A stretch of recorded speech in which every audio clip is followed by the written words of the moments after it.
Hello students, तो स्वागत है आपका हमारे चैनल कृष्णा स्टडीज़ में। कृष्णा स्टडीज़ में कक्षा 7 पाठ 3 स्वावलंबनम में हम अपने पाठ की व्याख्या कर चुके हैं। हम प्रश्न 3 तक अभ्यास कार्य कर चुके हैं। अब हम अपना प्रश्न नंबर 4 शुरू करेंगे। प्रश्न नंबर 4 में हमसे पूछ रहा है कि ये जो हमें अंक दिए गए हैं, इनमें इन पदों के आंसर यहाँ पर दिए गए शब्द लिखे हुए हैं और हमें इसमें से चुनकर बताना है कि किस अंक के लिए कौन सा शब्द या कौन सा नंबर नेम सही है, और हमें उस नंबर नेम के आगे वही शब्द लिखना है। तो हम अपने पहले अंक से शुरुआत करते हैं। पहला अंक है हमारा 28 या 28 में पहला है 28 यानी कि 20 और 8। 20 को हम बोलते हैं विंशति और 2 को बोलते हैं 8 को बोलते हैं अष्ट। तो हमारा हो गया अष्टविंशति।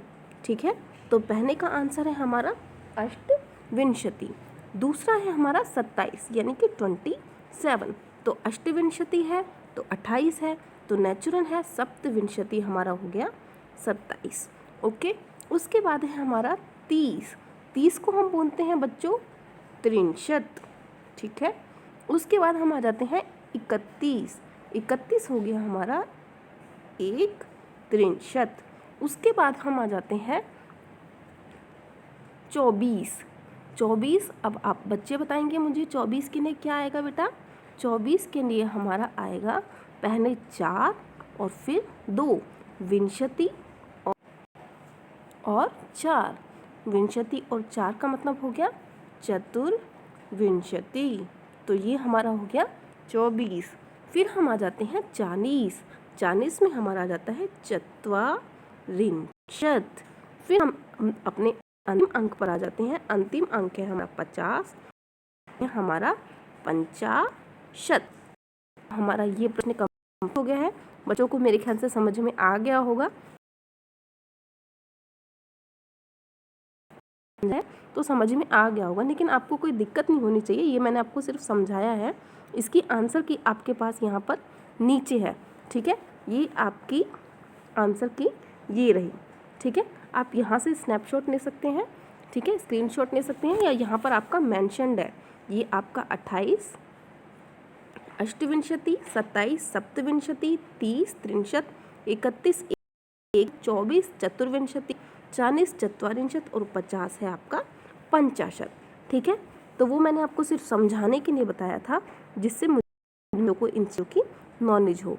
नेक्स्ट हम आ जाते हैं चित्रम दृष्ट्वा मंजूषात् पदानि च प्रयुज्य वाक्यानि रचयेत्। तो 5वें प्रश्न में आपसे पूछ रहा है कि नीचे एक चित्र दिया गया है, उस चित्र में आपको कुछ पिक्चर्स, कुछ चीज़ें दिखाई गई हैं कि क्या हो रहा है, और उसके हिसाब से कुछ नीचे आपके शब्द दिए गए हैं।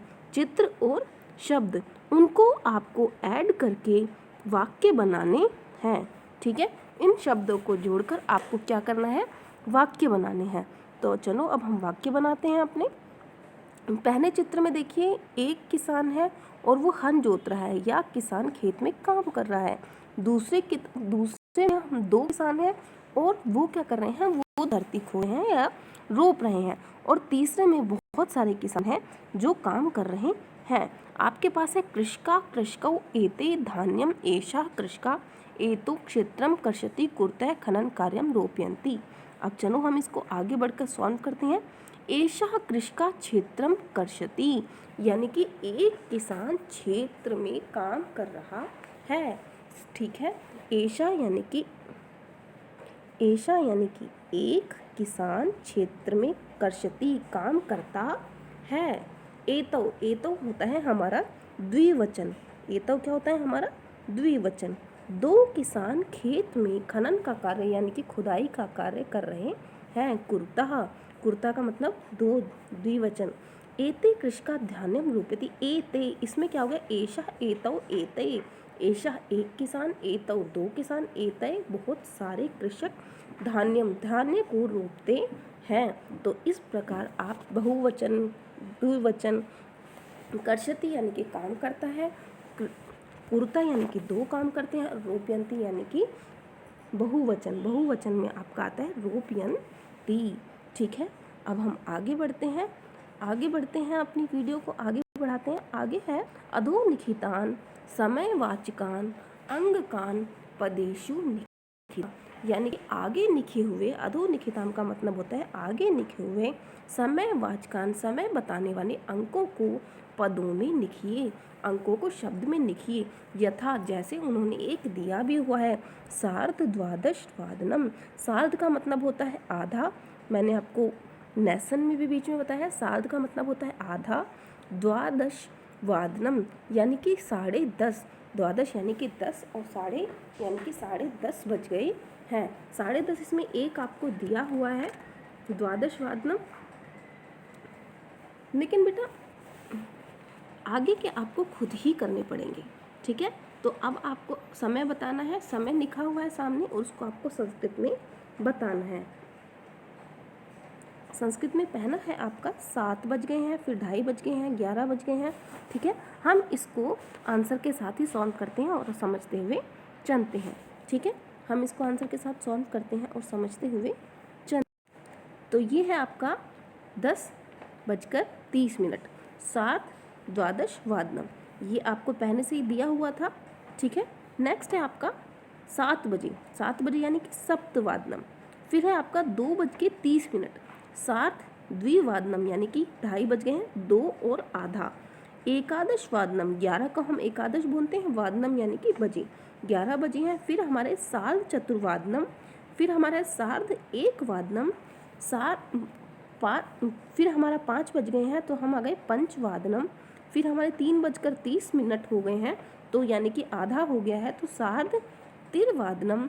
नववादनम 9 बजे को कहेंगे, 12:30 को हम कहेंगे सार्ध द्वादश वादनम, यानी कि आधा, द्वादश यानी कि 12 और वादनम यानी कि बज गए हैं। अष्टवादनम यानी कि 8 बज गए हैं। सार्ध सप्तवादनम, तो ये हमारा हो गया 7:30 बज गए हैं, यानी कि आधा और 7 मिला के हो गया हमारा। बेटा ये जो 10:30 है ना, ये इसमें मुझे लगता है गलत लिखा हुआ है, सार्ध द्वादश वादनम नहीं आएगा यहाँ पर। बेशक किताब में यही लिखा हुआ है, लेकिन कभी कभी किताब में भी मिसप्रिंट हो जाता है। द्वादश वादनम की जगह होना चाहिए स्वार्ध दश वादनम, यानी कि आधा और 10, तो ये हमारा आएगा सार्ध दश वादनम, आधा और 10:30, तो ये इस तरीके से आएगा। अब हम अपनी वीडियो को आगे बढ़ाते हैं और अंतिम प्रश्न की ओर बढ़ते हैं, ठीक है। अंतिम प्रश्न की ओर बढ़ते हुए देखते हैं उसमें हमसे मंजूषात पदानी चित्वा रिक्त स्थानी पूर्यत, यानी कि नीचे जो वाक्य दिए गए हैं उनमें ये शब्द भरिए। कुछ शब्द दिए हुए हैं षड, त्रिंशत, एक त्रिंशत, 2, द्वादश, अष्टविंशति, ये सब नंबर नेम्स ही हैं, यानी कि नाम है, अंक है, और इसको हमें यहाँ पे भरना है कि हमारी कितनी ऋतुएं होती हैं, कितने मास होते हैं, एक महीने में कितने दिन होते हैं। तो इसको भी हम अपना सॉल्व करते हैं, इसमें हमारे पास आंसर की है वहीं से करते हैं। तो पहला है हमारा डैश ऋत्वा भवंती, यानी कि कितनी ऋतुएं होती हैं। षड, षड का मतलब होता है 6, कितनी ऋतुएं होती हैं, हिंदी में हमारी कितनी ऋतुएं होती हैं बच्चों, हिंदी में जो मेन ऋतुएं होती हैं वो होती हैं 6, ठीक है। इंग्लिश में हमारे 12 मंथ्स होते हैं, लेकिन हिंदी में, हिंदी कैलेंडर के हिसाब से हमारे, हिंदी संस्कृत कैलेंडर के हिसाब से हमारे 6 महीने होते हैं, ठीक है। सॉरी 6 ऋतुएं होती हैं, 6 ऋतुएं होती हैं। अब हम आ जाते हैं नेक्स्ट क्वेश्चन, मासः द्वादश भवंती, महीने कितने होते हैं। महीने हमारे कितने होते हैं बेटा, 12। ऋतुएं कितनी होती हैं, 6, और महीने होते हैं हमारे 12।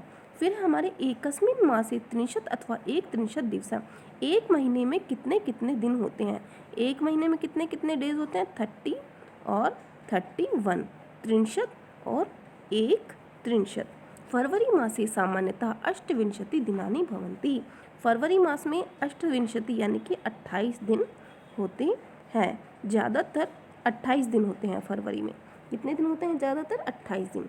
4 साल में एक बार 29 भी होते हैं, उसे हम लीप ईयर बोलते हैं, ठीक है। वैसे सामान्यतः यानी कि मोस्टली हमारी फरवरी में 28 डेज होते हैं। मम शरीर, कितने हस्ते, आपके शरीर में कितने हाथ हैं, आपके शरीर में या मेरे शरीर में या किसी की भी बॉडी में, मानव शरीर में हमारे कितने हाथ होते हैं, दो हस्तों यानी कि 2 हाथ होते हैं।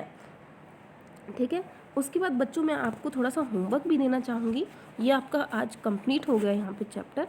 उसके बाद आपका होमवर्क ये है कि आपको जितनी भी ऋतुएं होती हैं हिंदी में कौन कौन सी ऋतुएं होती हैं? चैत्र, वैशाख। कौन कौन सी ऋतुएं होती है बेटा? हिंदी में होती है आपकी वसंत, ग्रीष्म, वर्षा, हेमंत और शिशिर। और इसके अलावा कौन से महीने होते हैं? हिंदी के महीने आते हैं आपको? हिंदी के महीने में चैत्र, वैशाख, ज्येष्ठ, आषाढ़, श्रावण, भाद्रपद, आश्विन, कार्तिक, मार्गशीर्ष, पौष, माघ और फाल्गुन, ये 12 महीने होते हैं। तो मैं देखना चाहूँगी किस किस बच्चों को ये सारे महीने लर्न है और ये सारी ऋतुएं लर्न है। ठीक है, और आप मुझे इस तरीके से बताएंगे कि आपको कितना आया। तो आज के लिए हमारा अभ्यास करें यहाँ पर समाप्त हुआ। आज के लिए हमारी क्लास यहाँ पर समाप्त हुई। आज के लिए बाय बाय, टाटा। और हम अगले वीडियो में, अगले लेसन में, अगली कक्षा में हम अगला काम करेंगे। तो आज के लिए बाय।